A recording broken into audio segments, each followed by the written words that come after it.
Welcome to our webinar that we are putting on today, leading on net zero and how that affects the NHS and our SME community. So we did issue an agenda. We're having a slight change to that. So we've got two speakers. Ben unfortunately can't make it, so I'm going to go through and do his slides. But the recording will be shared along with the slides, and we hope to put a little bit of an information pack out to you all with some resources to help you on your journey. And because this is sort of a session where we want to try and support our SME community and others that are interested in this particular journey, we would like to sort of follow up with delegates at a sort of later stage to see how you're embarking on your sort of net zero reduction program, and if there's anything else the Innovation Agency can assist you with going forward. So it's very much a sort of a collaborative approach that we're taking from the Innovation Agency, and this is a sort of aligning with the AHSN network, the Academic Health Science Network, and the NHS agenda that's sort of currently taking place. So without too much sort of going over what I'm going to sort of cover and what we're going to support, then I'd like to introduce Natalia as our first speaker, and we'll have questions and answers after each speaker. Thank you, Andrew. If you just give me a moment, I will share my slides again. Can I just check that everyone can see those and hear me? That's fine. Brilliant. So thank you very much for having me here today. And I'm really here to bring a little bit of the NHS England perspective on what's going on in terms of our kind of broader Greener NHS programme, what our ambitions are, and a little bit on what this should mean to yourselves here on the call today. So some of you very well may be familiar with why we're doing this and what we're doing, but there may be others who are not quite so familiar. So why? Why do we care about making the NHS greener? Why do we care about having net zero targets? So it's really, really clear to us that the climate emergency is a health emergency. We're already seeing climate disasters worldwide disrupt care, affect patients and the public at every stage of our lives. In the UK alone, we've seen heat waves on the rise, claiming more than 2,500 lives in 2020. We know that air pollution is the single greatest environmental threat to human health in the UK, and heat waves making those high air pollution days even more dangerous to those individuals who are at high risk. We also know that those who are impacted by adverse climate weather events are those who already face greater inequalities across all kind of health and care, and therefore it disproportionately affects those most vulnerable and disadvantaged, driving worsening health inequalities. So what does that mean to us as the NHS? So as the largest employer in the UK with over 1.4 million staff, we contribute to 4.6% of UK's carbon emissions. So we know that we're not only part of the challenge, but we also need to consider ourselves as part of that solution. Tackling climate change, we know, has huge health, environmental and social and financial benefits. And we know that it'll bring direct improvements both for public health and health equity more broadly. So just a little bit of background on what we're doing within the NHS. So in January 2020, for those who aren't familiar, we launched the Greener NHS programme.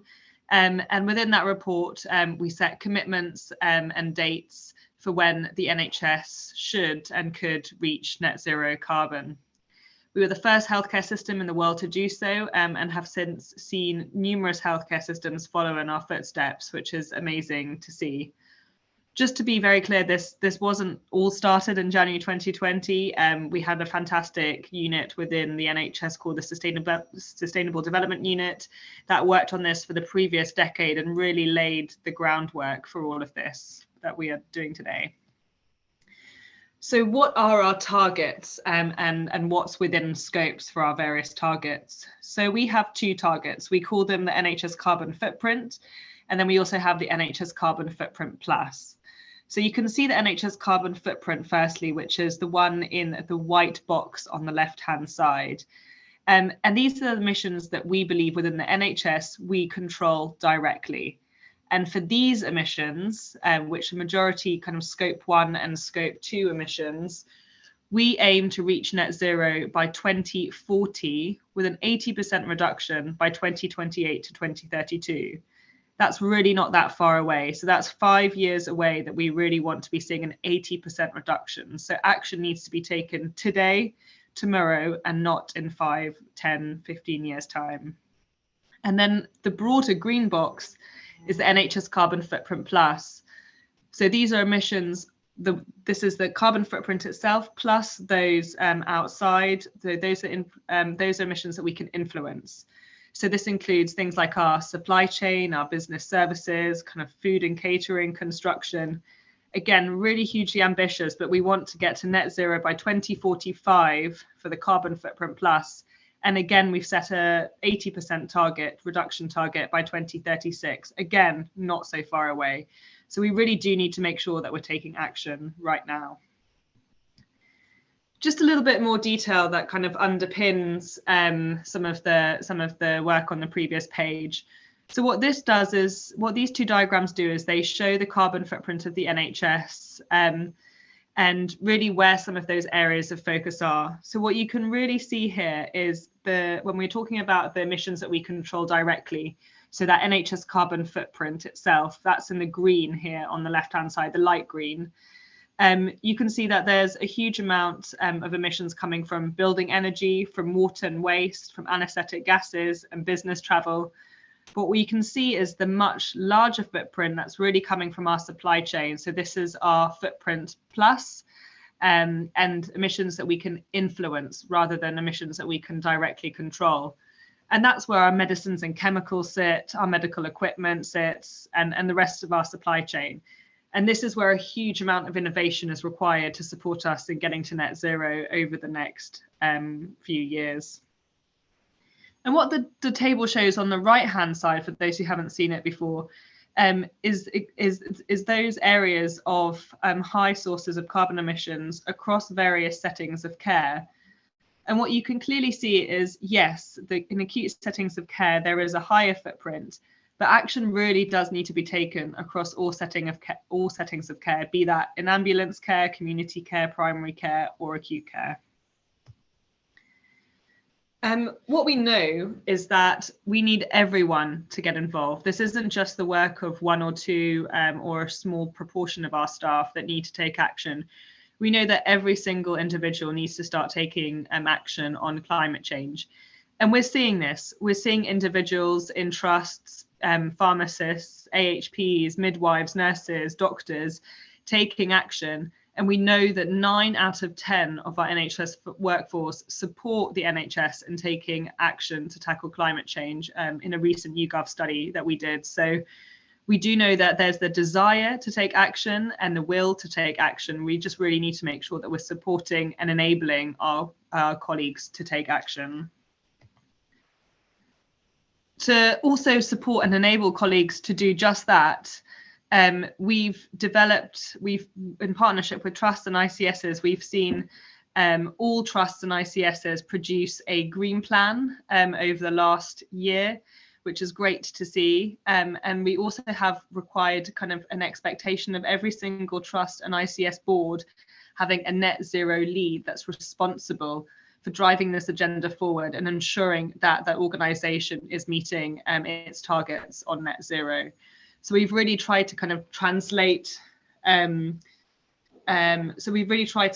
together that bottom-up approach with the top-down approach to ensure that we're supporting our staff and sending the right signals in terms of action that needs to be taken. There's a huge amount of work that's going on within the Greener NHS itself, and I would be here all day if I was going to talk through each of the different areas. But this just gives you a little bit of a snapshot of some of the areas of focus, some of the work streams that we have, and there's a huge amount going on within each of these. So within estates and facilities, just today we saw the publication of our new net zero building standards. So how we will build new NHS facilities in the future to a net zero standard. There's a huge amount of work going on in retrofitting of the old estate.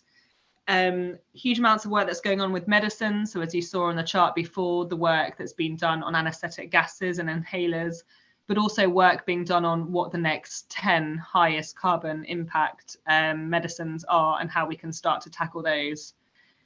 Again, with our travel and transport work stream, we're looking at how we can electrify the fleet, so both our emergency and non-emergency fleet, how we can reduce travel itself to and from hospitals so that patients and staff and also relatives are traveling less to and from hospitals.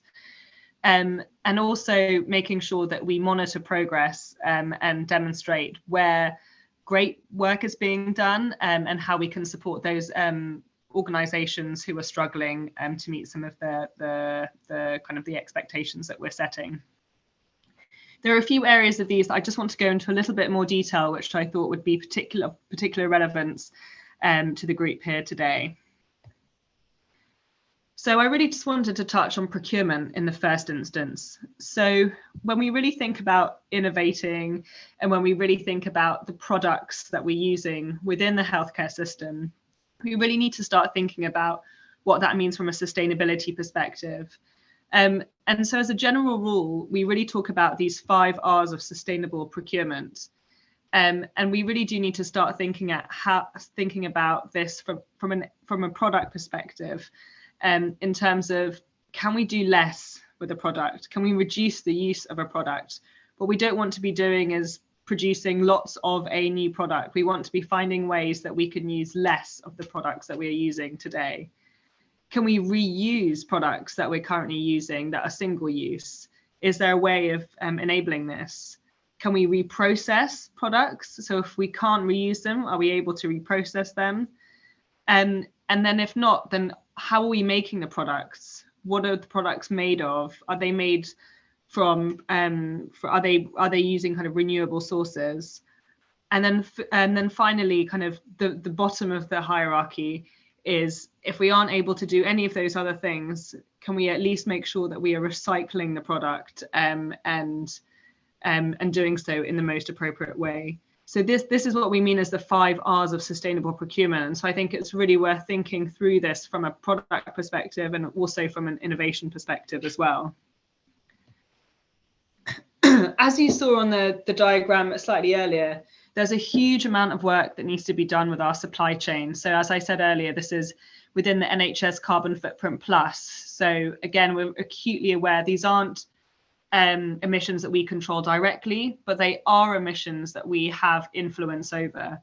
And the way that we've managed to kind of set this in stone is develop a little bit of a supplier roadmap. So this is really our net zero supplier roadmap in terms of what our expectations are as the NHS on our suppliers over the coming decade, in terms of what we need from suppliers to meet the net zero targets.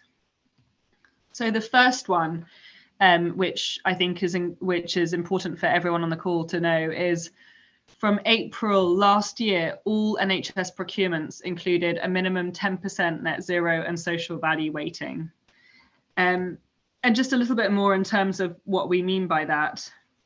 So what this does is it requires a minimum weighting of 10% of the total score of tender valuations that should apply to net zero and social value across 5 themes.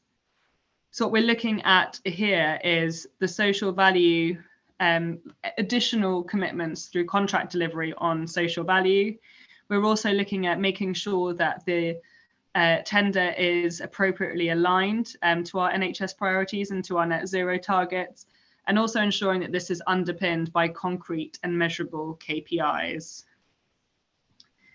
Another stage within our supplier roadmap is that from April this year, all contracts above £5 million a year, the NHS will require suppliers to publish a carbon reduction plan for their scope 1 and 2 emissions within the UK and a subset of scope 3 emissions at a minimum.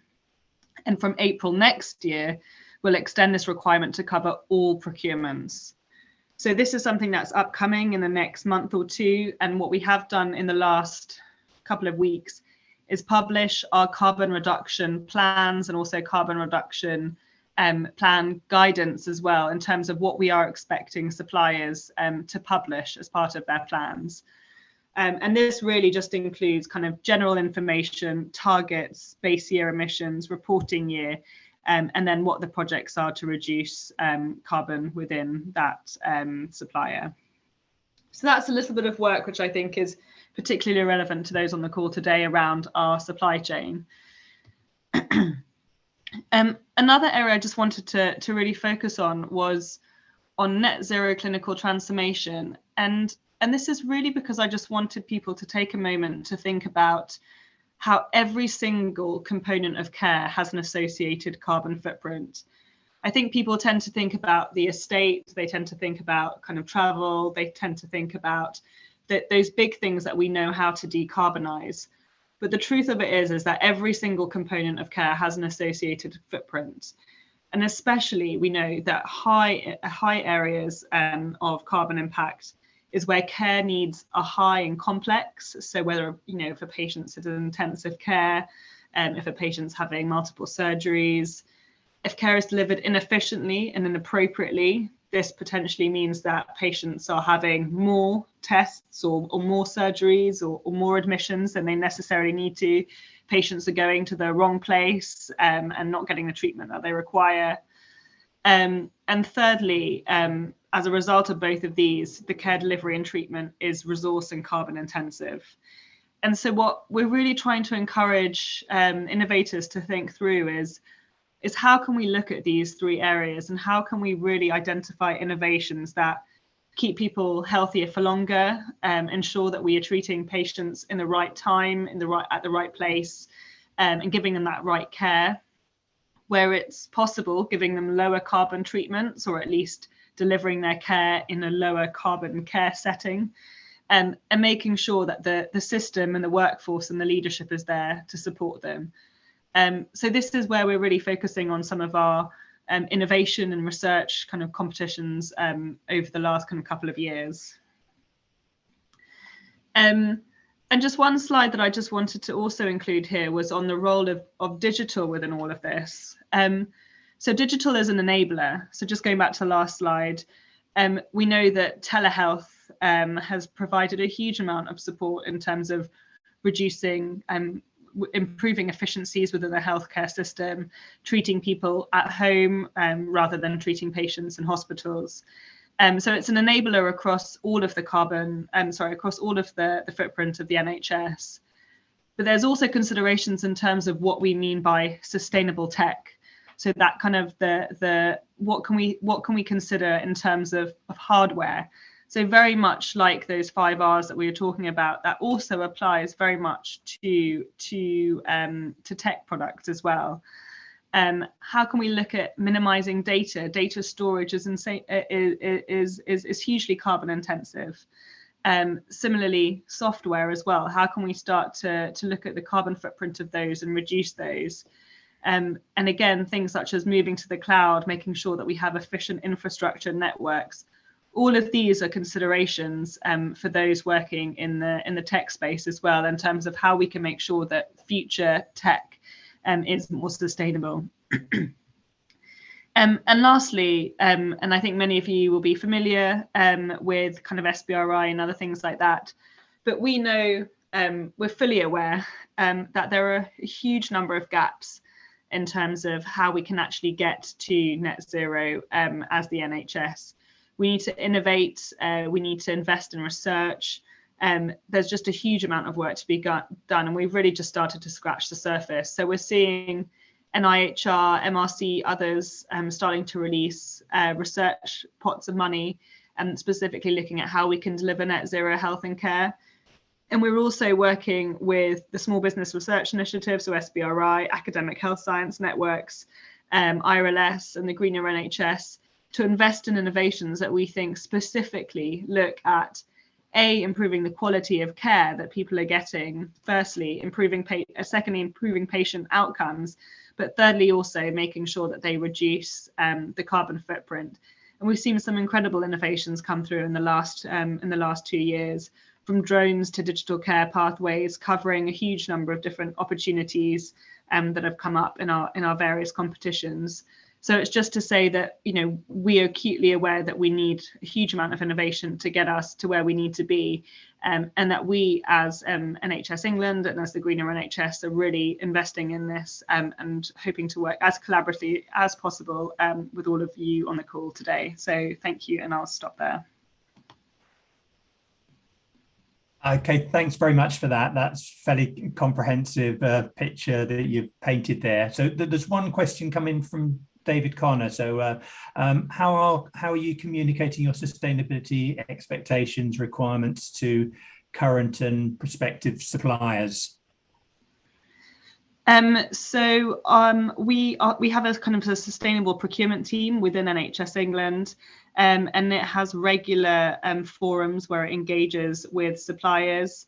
And they have been involved in every step of the way. So there's been kind of consultations with suppliers on each of the various stages. They've very much been included in terms of like what the content is for the carbon reduction plans, what is and isn't possible for different organisations at different stages of their journey. We are aware that, you know, the organisations that supply the NHS range from incredibly small organisations to huge, you know, kind of corporate companies, and so we appreciate that everyone is on a slightly different journey, and there is support in place through our national sustainable procurement team to identify opportunities to bring people together so that everyone can join us on their journey, even if it is at slightly kind of different stages, if that makes sense. Yeah, I think we're sort of doing that a little bit, and I think supply chain will sort of notify suppliers of what the requirements are. So with the sort of changes in the procurement guidelines that are sort of coming in. So I think it's a continual task that we're doing on that. So as chair, can I ask a question to you? So within the NHS, we've got 1.4 million people. So are there any sort of behavioural change programs in place? Because obviously staff underpin a lot of what the work is that's going to be undertaken. That's, yeah, a very good question, and I guess one that we're still working on a little bit. I think there are some fantastic innovations that we're seeing. We've seen one jump come through from a previous SBRI competition, which really does look a little bit at that behavioural change. So it's how do we reward staff for taking positive action on reducing carbon emissions with their day-to-day practice or their kind of personal practice.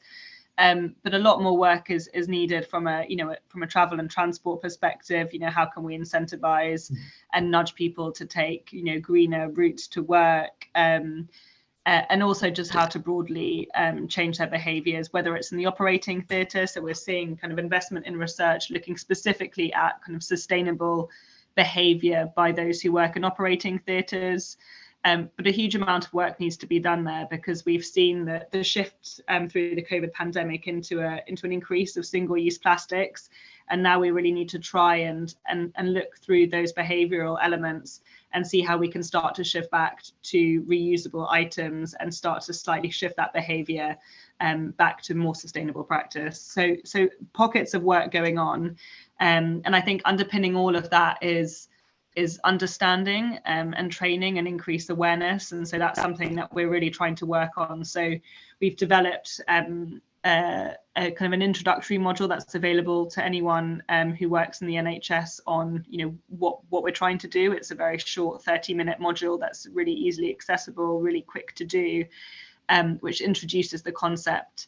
And then hoping to provide a number of other training opportunities and resources for those who are more interested and think that it's more applicable to their practice as well. So I think there's an element of increasing awareness, but also upskilling and training those who want to take action. I think that'd be something that we'd be interested in and having a look at that, or piloting and certainly providing feedback. So we have a sort of inquisitive a number of colleagues that work at the innovation agency in the AHSN network. I've got one more question.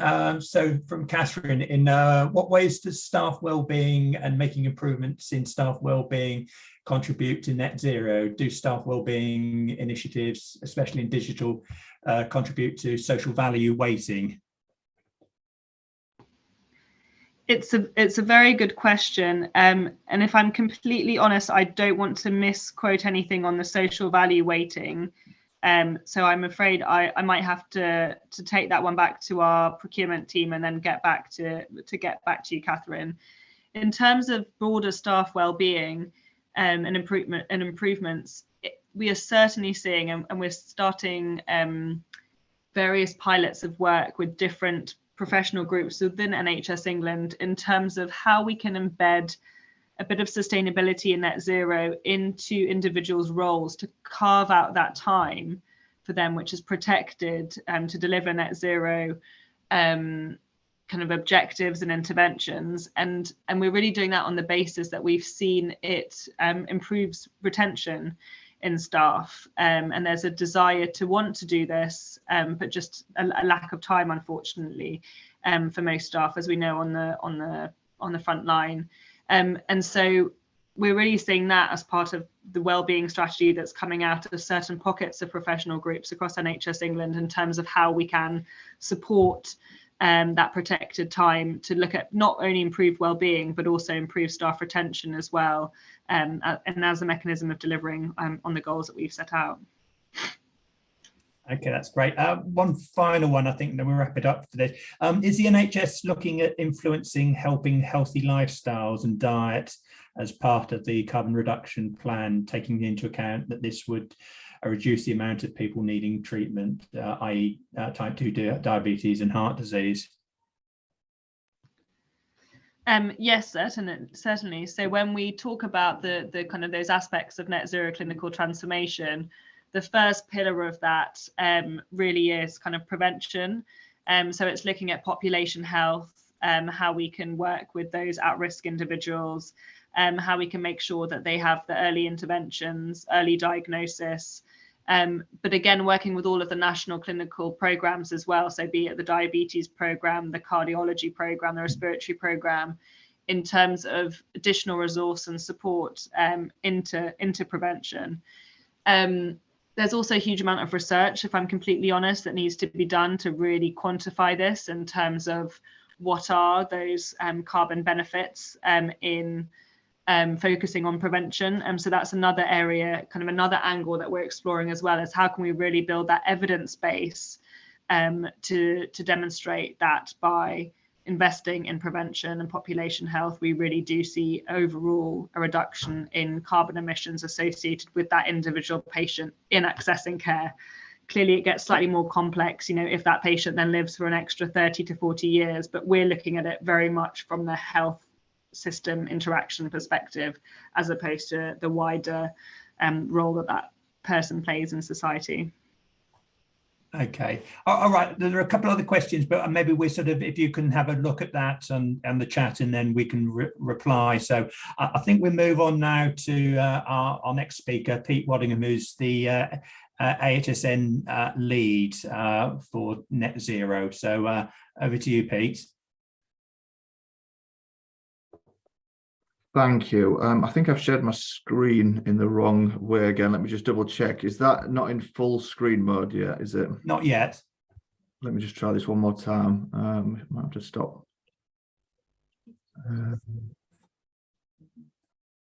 So let me just stop sharing and reshare.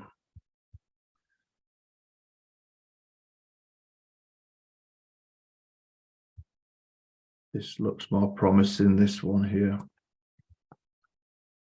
Lovely. Is that sharing? Sorry, just on mute, Andrew. Yes, it is sharing. Lovely, thank you. Although it's on, you got the display settings. There's two screens. Yeah, if you just go into the top, you drop down on the top piece. That's it. You click the top one. Swap presenter. There we go. All good. Is that a better view now? Still got the top at the moment. It's still got your notes on there.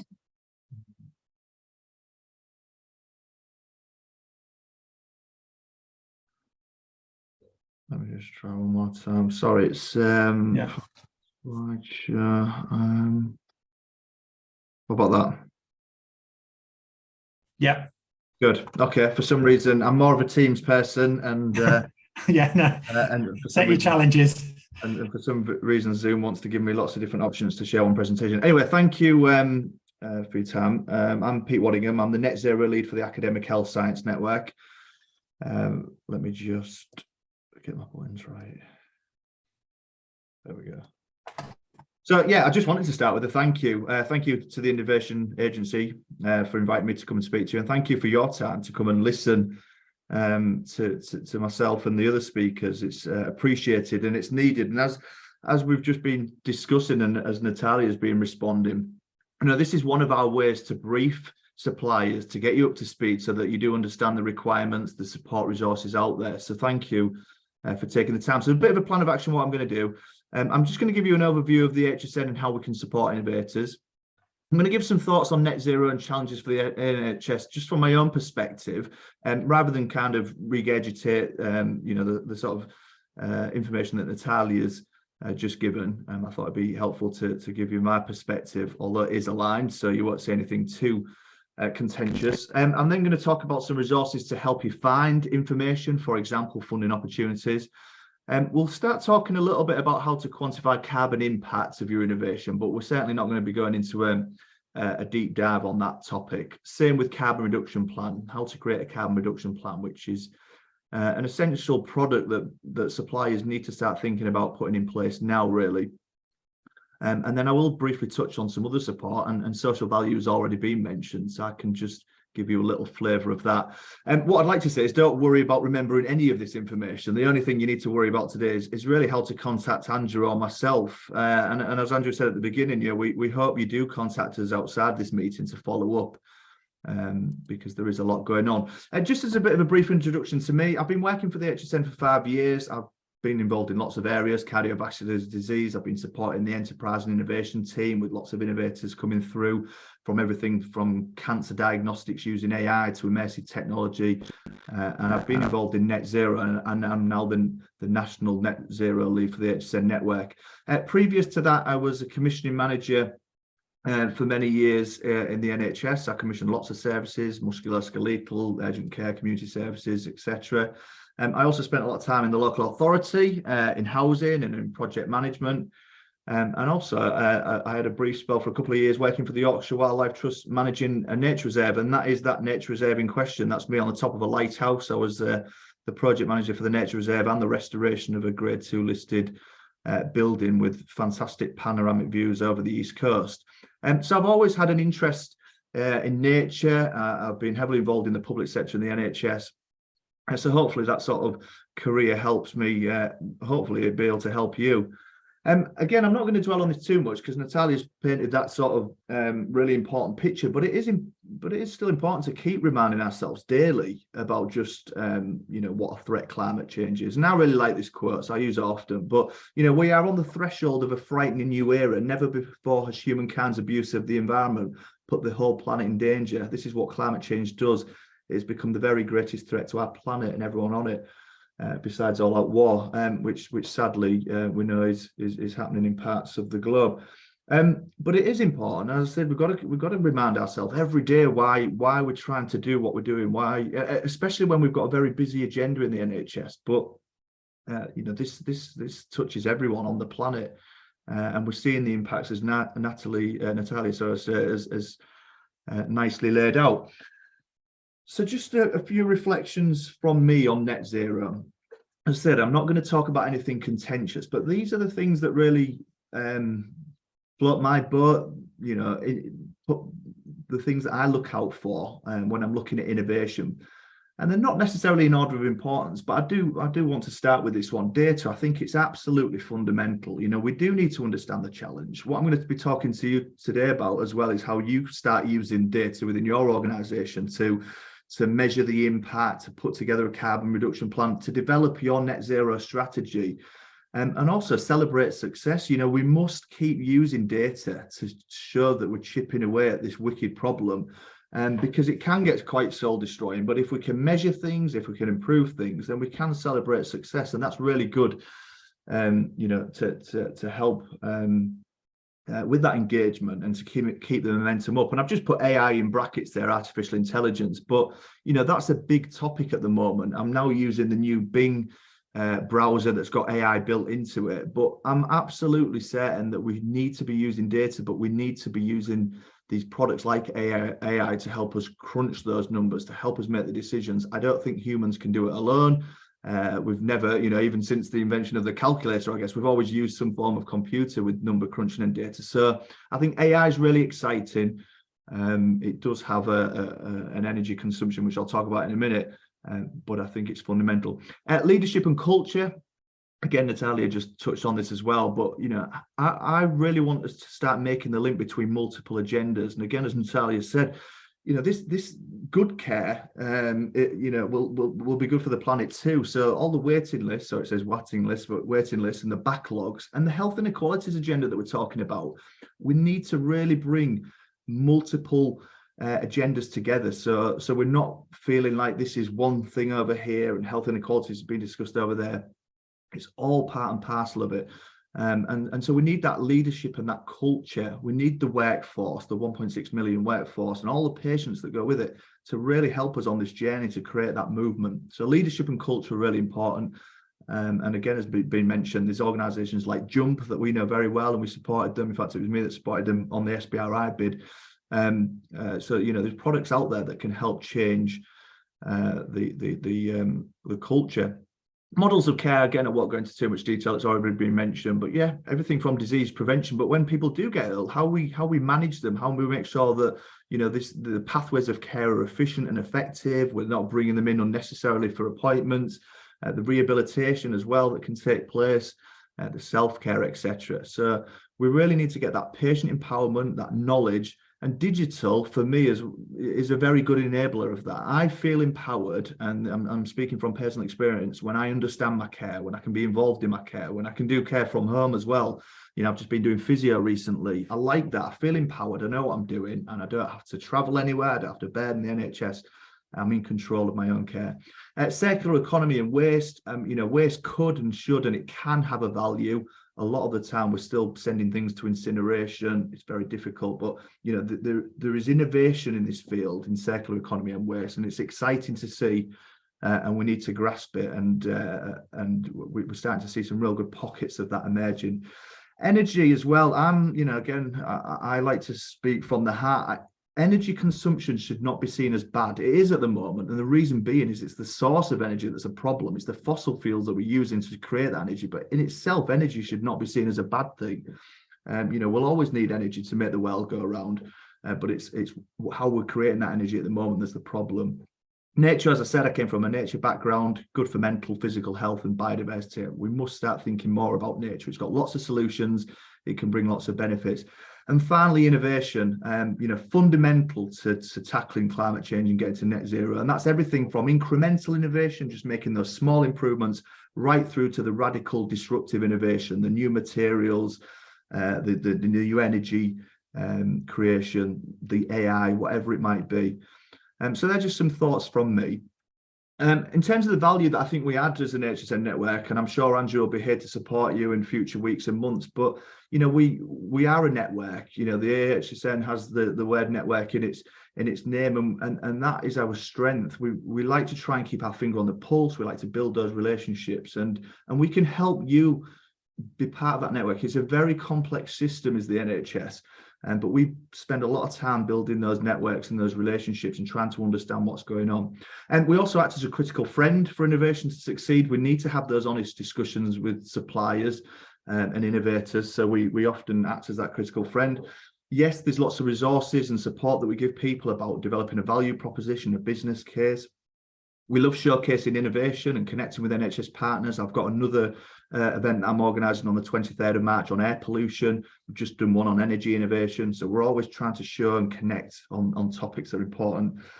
Needs articulation, understanding what the system is looking for, the pull from the system, where are they struggling.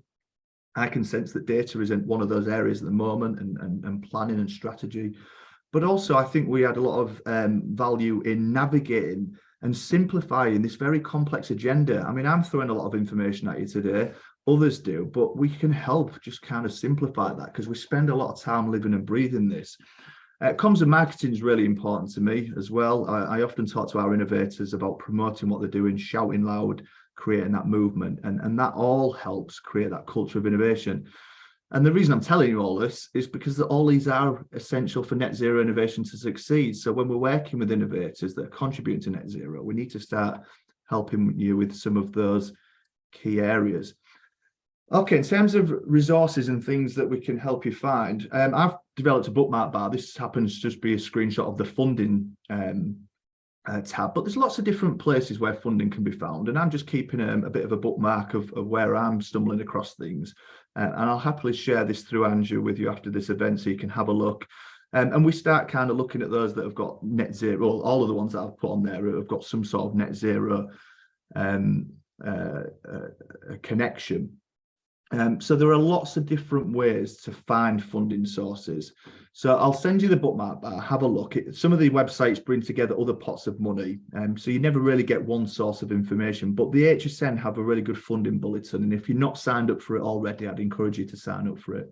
And obviously, if I see things of interest, I do circulate them, and obviously I do that through Andrew. So, you know, there was some funding around AI and net zero the other day, so if I'm thinking actually there's an AI company there, we'll try and sort of circulate and bring to life some of that work. And I'm rattling through a lot of stuff, so hopefully this is of use. I'm going to just talk briefly about quantifying the carbon impact of your innovation and how to create a carbon reduction plan. Obviously, I'm not going to go into too much detail due to time. And just as a bit of a caveat, you know, the information I'm giving is for guidance, but there's lots of support out there that we can offer.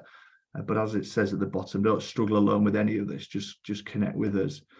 There are conversion factors, carbon conversion factors that we can use. So we know roughly what a GP consultation might cost, what cost in terms of carbon, what an inpatient stay might be. These numbers are changing fairly regularly, but we've got, as I say, our finger on the pulse of them. I was speaking to the analytics team at Greener NHS yesterday.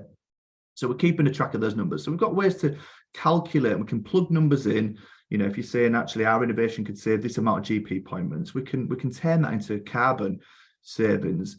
And there are other calculators out there. Again, on that bookmark bar that I've shown you, I've got some stored and referenced that I use quite often in my sort of daily practices.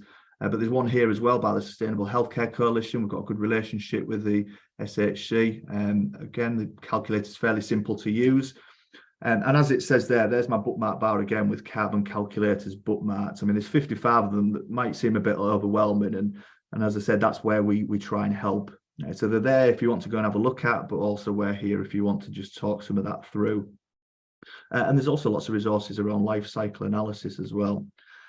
So just in terms of quantifying impact, some top tips, but really you just need to start thinking about what areas of impact can your innovation have. So it might be that it reduces travel, it reduces paper, it makes things a lot more efficient, it reduces energy consumption, whatever it might be. Start thinking about what areas your innovation can have an impact on. Then you obviously need to start getting some data.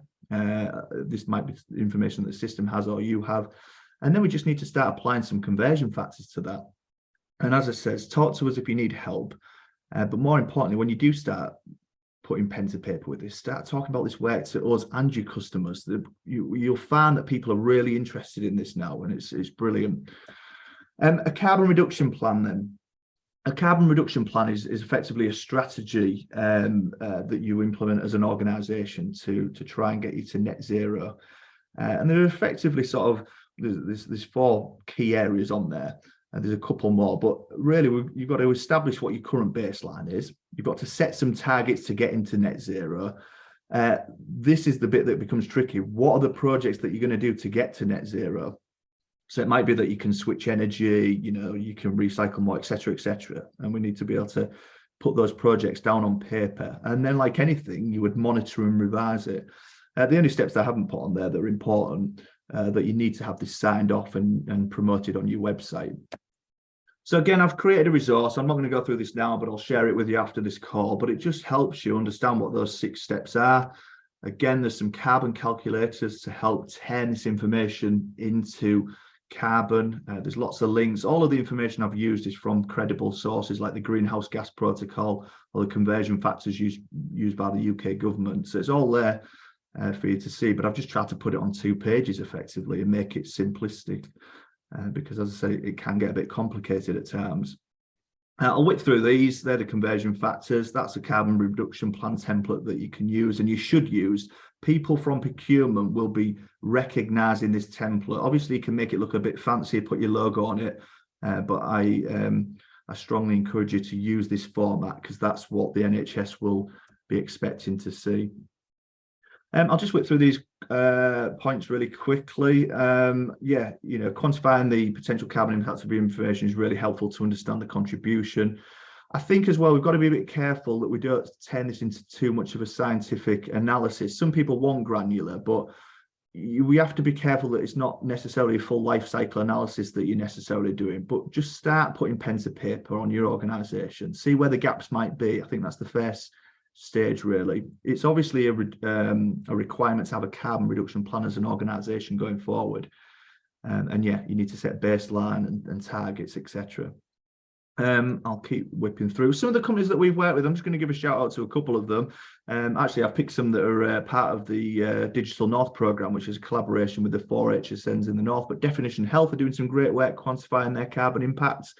So Open Medical, and I've just noticed Open Medical have been out at Arab Health, and you know, I'm sure the net zero work will have featured in their presentation at Arab Health. Patient Knows Best, a company that we know really well, and again, they've done lots of work to start quantifying the carbon emissions of reductions of appointments that they've seen across their services. And as we've mentioned already, Jump's a really nice engagement platform that's starting to be rolled out across 24 trusts.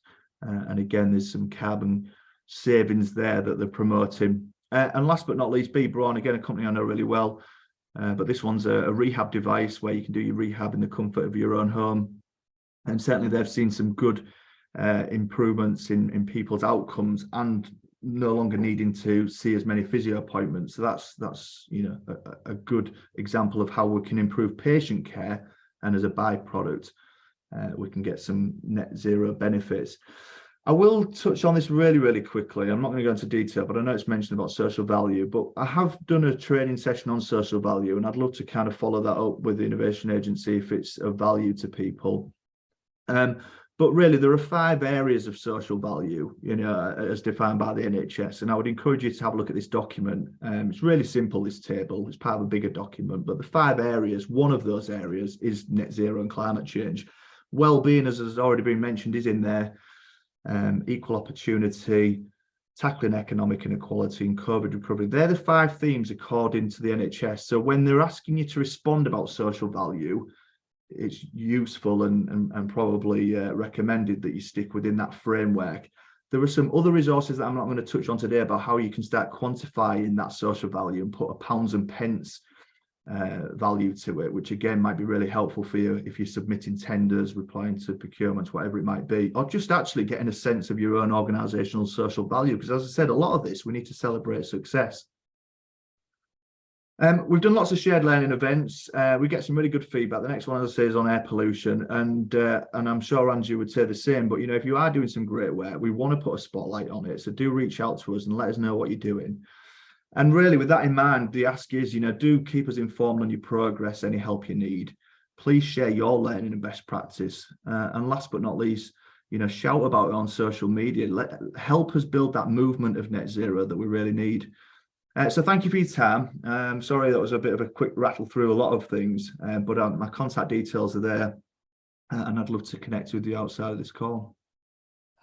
Thanks very much for that, Pete. Yeah, a whistle stop tour through that. So, yeah, the Innovation Agency would be keen to sort of pick up on the social value side of things. So we sort of signed up with the sort of anchor to be an anchor institution really within the sort of certainly the Cheshire and Merseyside, which is our ICS there, and we have another ICS in Lancashire and South Cumbria. So that's something that we'd sort of be actively keen to participate in. One question from David. So which I think you might have covered a little bit, what mechanisms are the NHS looking at to support smaller suppliers and usually close to procured transport carbon links. Links and advice don't work. SMEs need to be guided through the Pandora's box. Yeah, no, I think, like you say, I probably touched on that, David, as it is complex, and we're giving you a really quick overview, but we can sit down with you in a little bit more detail. Obviously, we don't necessarily do the work for you, but I think just having someone at the other end of the line to explain all of this, we try and share some resources that simplify the information, but I always think that having a human at the other end just to ask the question of is really helpful. So if there's a particular area you're struggling on, David, do reach out to us. As I said, there's a lot going on, but we've taken the time to digest all of that information for you so that we can hopefully help you a lot quicker. One from me, Pete. So on the sort of procurement side of things, are sort of procurement teams sort of accepting a sort of a standard template, or can people put in their carbon reduction plans? Because you're talking about the granularity. It's sort of how much detail do SMEs put into that? Yeah, I mean, there's a couple of things. If we're just taking the organisational's carbon footprint as of now, that template that I showed you, that's the one that you should use, because people at the other end will recognise that template. We've already had it confirmed that people won't necessarily look at the quality of the information within it, but they will make sure that it meets, has it got some targets, have they committed to achieving net zero, have they got some projects, has it been signed off by the board, has it been put on the website? They're the things that they'll be looking for, but there'll not be necessarily a quality check on, do I think that project within that carbon reduction plan is realistically going to get them to net zero? There won't be that level of granularity from people on procurement. So that's the carbon reduction plan. It's the same with when you quantify the impact of your innovation. Again, people will want to see some methodology, some workings out, use of trusted sources. So all of the links that we're recommended, they're all trusted sources of information. So you just need to get your workings out. But again, I can sit down with people if they want to start, another session where we go a bit more into a deep dive on that.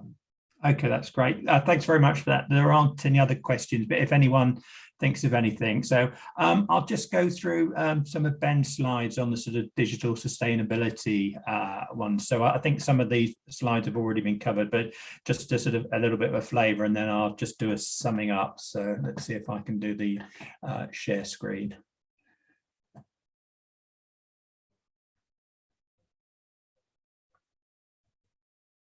How's that looking?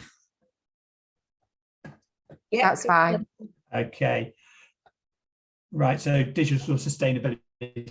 So digital sort of underpins so much of the work that we go on, but I think it's sort of looking at some of that sort of supply chain, that wider context of where sort of digital, that infrastructure comes from. So whether it's rare earth metals or transport links or what's involved in the actual extraction of materials for your computers, for the infrastructure. So it's just sort of being conscious of that, and then considering sort of digital inclusion as well, trying not to exclude people in that particular process.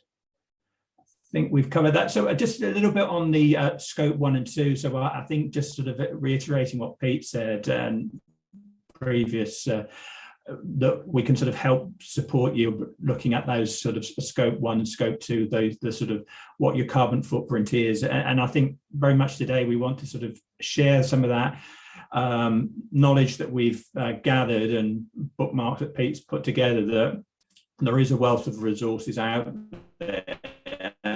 And it's obviously a journey for you to start on, but it's one that I think you need to be on, and it's obviously people are becoming more aware of it. So we only have to look at the news on a daily basis to realise what these sort of implications are. So I think it's sort of being, and obviously the NHS has its own particular targets. So it's something you're working with us, and we can work with you to sort of to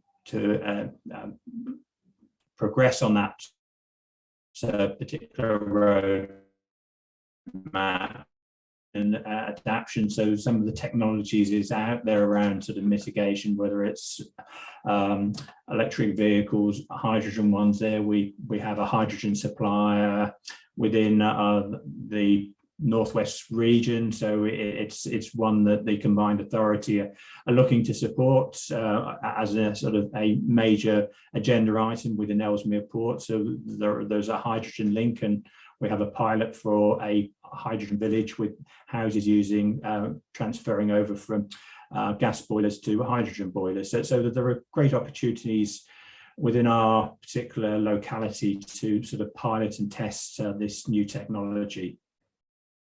And within the sort of the actual net zero NHS, so that there are some core ones that I think been mentioned around sort of virtual wards and how digital is used, and these are particular priorities within the NHS. So that digital monitor enabled care, what good looks like, getting it right first time.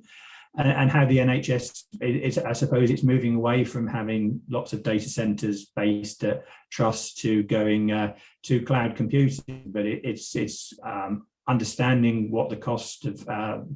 We've talked a little bit about the sort of energy use, but it's where that sits. So it's sort of not take or giving away responsibility because it's put in the cloud. We still have an effect on that. So every web link you connect on, there is a certain amount of energy use taken, and it's understanding where those sustainable energy sources are coming from. So it's understanding that in the round, really. And understanding what that carbon footprint is and what we can do and where the effects are, and whether it's in data center networks or it's in user devices, and we can improve those devices. The NHS has its sort of refresh programs. Same with most organizations, there's budgetary constraints, but it's understanding if a new device comes in and it's going to be energy efficient, energy saving, but understanding what the life cycle costs are with replacing that.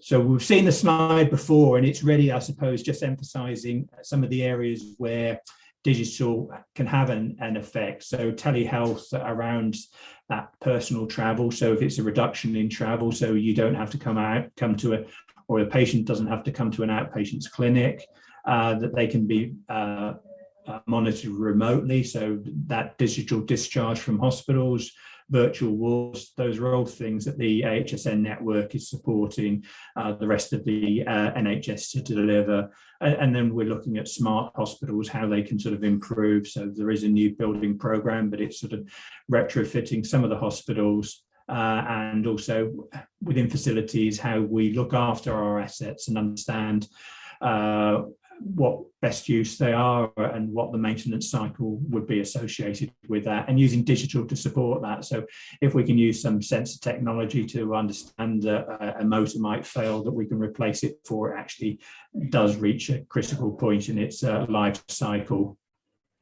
I'll skip over that one. So it's trying to understand that sort of digital in that whole life cycle, the full system view of systems, so it's whether it's the direct hardware, the infrastructure, hosting data centers, and what's the software that supports that, and then indirect digitalization benefits, travel that's associated with that, and then service redesign, reuse, looking at those whole life cycle costs that are associated with digital. Bit of a busy slide there, so I won't go through in that, but it's trying to sort of pick up how we use that data and how we can sort of improve that sort of journey, interoperability, and looking at our sort of that digital inclusion, but looking at it as a whole. With some sustainability partners that we work with, and just be sort of conscious that climate change is a risk to the NHS. So we only have to look at a few sort of instances where sort of the heat wave last year has affected the NHS directly, with sort of systems being put at risk and failing in some instances. So it's that sort of fallback, a business continuity that we need to ensure that's in place. So it's just sort of understanding those processes in place and how resilient we are going forward. I'll skip that one, that's very busy. So I think initially, along with some of the work that's done, NHS Digital, the NHS England now is trying to understand where its baseline is and what its sort of the carbon reduction plans would be looking forward. And then it's really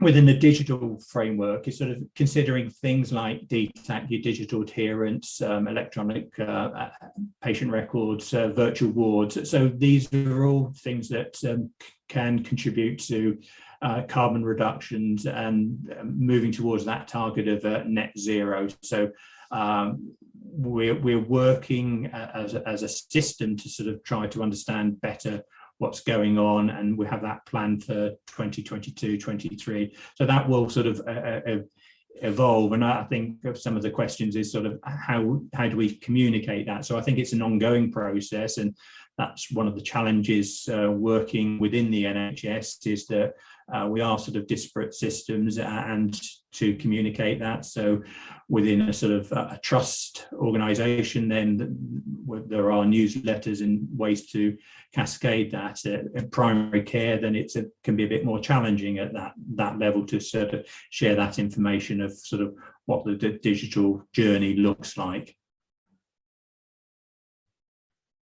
And this is just really to sort of track where those practices go forward. So technology code of practice, really just giving an underpinning of some of the governance that sort of underlines some of the rationales of what's taking place.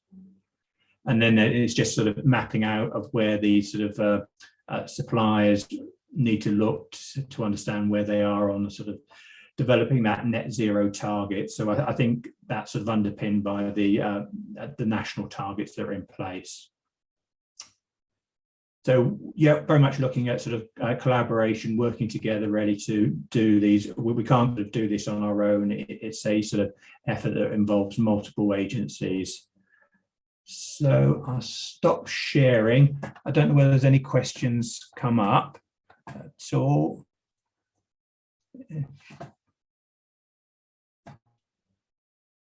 Helen, is there anything? I can't see anything at the moment. No, I can't see no questions either. Okay, so I suppose it's next steps really on that. So we want to, what's the next steps for the sort of SME or the innovator? I think it's really understanding what that procurement landscape looks like, and I think we've sort of articulated that a little bit, and we've shared details of what will happen this April and then next April. And then for an SME's perspective, an innovators one, it's to look to see what your carbon footprint is at the moment. So Pete's sort of, and we will share the slides, that there are lots of carbon calculators out there, and that's something that we can help and work with you to understand what your carbon footprint looks like. And then it's looking at the next stage to develop your carbon plan, your net zero strategy. So obviously that will take a little bit of effort, and understand what projects and what if you have a long supply chain, what that looks like. But again, these are things that the Innovation Agency and the AHSN network can look to help support you. So we would like to carry on the conversation with you. So we will look to sort of follow up with delegates to see how you're progressing. And obviously my details will be circulated after this. So please do feel, if you have any questions, to follow up with me and to see how we can help or how we can better communicate with you. I think the sort of comms message is critical, and that's something that we want to work with you. And if there's anything that you feel is missing, then that's something that we may be able to address. So I'd just like to thank our two speakers today, and thank you very much for all your time that you've given to listen to us speak, and we will share the information with you. So thanks very much, and I hope you have a good rest of the day.